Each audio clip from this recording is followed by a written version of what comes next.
So thanks for inviting me. I'm happy to speak here today. For those of you that don't know, my name is Baruch Lipner, and I manage a fund or an organization called Tmura, the Israeli Public Service Venture Fund. It is a unique foundation, and I'll be happy to tell you a little bit more about it in a few minutes. But before I do that, I first wanted to share a few perspectives with you on the topic of leadership. Now, as budding entrepreneurs, this is certainly something that's of importance to all of you. And for the investors as well, this is something pretty critical. And as we heard actually from Nimrod just before the coffee break, this can actually be a defining or deciding factor when investors are considering a potential investment opportunity. As many of you know, as early stage companies, that first idea that you pitch to a potential investor is probably not the one you're going to end up taking to market at the end of the day. And because of that, it's really critical for the investors to feel comfortable with you as a leader, that they're investing in someone who they feel can deal with change, even upheavals in the company, yet still managing to keep your eye on the ball and make sure the company continues to move forward. So what does it take to make a leader? Well, if you ask Google, quote, what does it take to make a leader, you get about 464 million answers. So it's not really a practical way to get a solution. But I tried the next best thing. And I posed this question to my kids at the Shabbat table this past week. And we came up with a short list. If I had a whiteboard here, I'd open this question to the audience and we could prepare a laundry list. I'm sure you'd all do a great job. But instead, I'll just share with you what we came up with, a short list of 4 or 5 qualities, characteristics, skills that you would look for in a leader. Things like charisma, the ability to motivate other people, perhaps the ability to listen to other people and hear other opinions, maybe organizational, management skills, certainly a passion for your cause. Again, not a laundry list, but I think a good start at some major issues you would look for when trying to figure out whether someone really is a leader or not. Now, as we just passed the holiday of Passover, I thought it might be an interesting exercise to cross-check this list against a pretty famous leader, and of course I'm referring to Moses.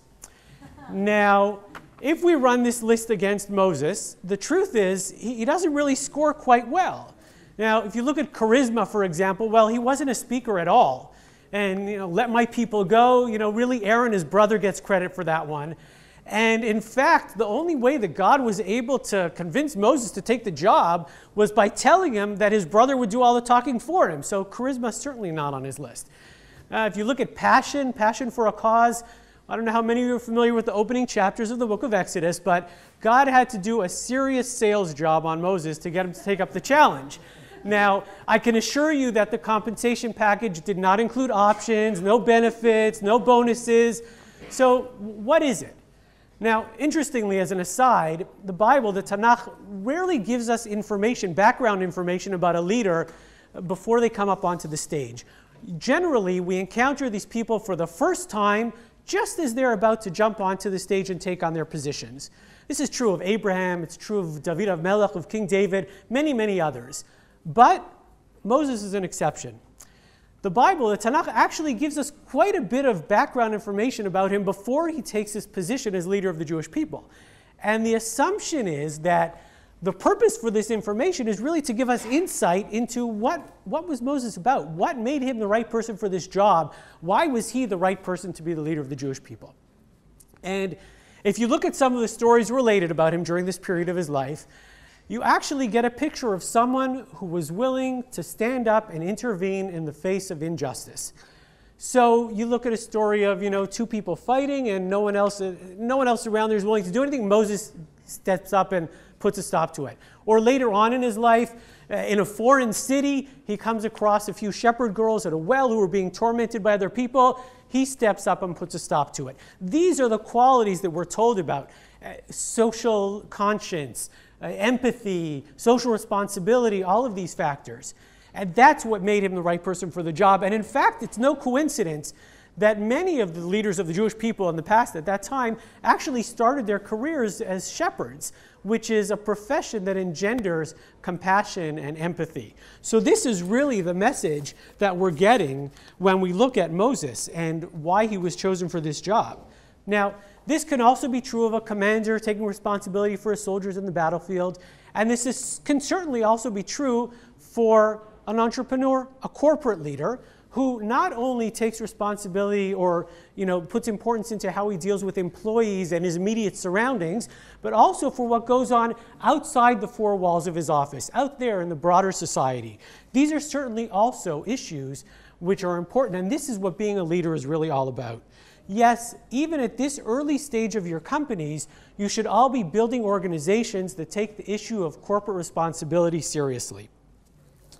Now, I'll even go out on a limb and say that the investors in the room here today would be happy to hear you guys express these views as well. This is something they're looking for. Show them that you know what it means to be true leaders and convince them that you're that person, because ultimately they're investing in you. Now, corporate responsibility can take on many different shapes and sizes. It can include things like taking care of the environment as part of your business practice. It can mean things like making sure to instill proper labor laws in the way you deal with your employees or consultants or anyone else. But it can also mean, and this is where Tmura comes into the picture, it can also mean making sure to give back to society. Now, we know that for companies at this early stage, that's not always such an easy thing to do. I'd venture to say that most of you, I'll go out on a limb, all of you are probably not running companies today that are actually profitable businesses. And it's probably fair to say that cash flow is not exactly the strongest point of your ventures right now. So that's why we developed a different model, one that's really tailored to early stage companies. And we turned to the startup community and asked for donations of options from your companies, not cash. And then, if one day your company does go ahead and make a successful exit, we're able to exercise our options, and the proceeds that are generated from the sale are then donated to a variety of programs, education and youth-related programs that are operating around the country. And it's important to point out that you, the donor companies, can actually be the ones to select the projects you want to support at the end of the day if that's important to you. We're totally fine with that. We just want to bring more money to the field. To date, we've received donations from over 330 companies. Actually, as of yesterday, that's 337. The one that signed up, I don't know if Nimrod is still here, but the company that signed up yesterday was Coralor, which is a JVP company. That means over 330 entrepreneurs that said it's important for us to give back to society. Over 330 boards of directors that sat around the table and approved the request from the CEO to allocate a piece of options for the community. Now, just to do some quick name dropping, and I am going to finish, I can't go without mentioning the Waze exit from last year, which generated $1.5 million for the community, the biggest one-time check ever received by Tmura. And I could add PrimeSense and Intercell and Extreme.io and tens of other companies that donated options to Tmura and then went on to successful exits. And we're sitting on a ton of potential still. We could talk about mature companies like CyberArk, which was mentioned, Outbrain, MyHeritage, Innovid, Taboola, the list goes on.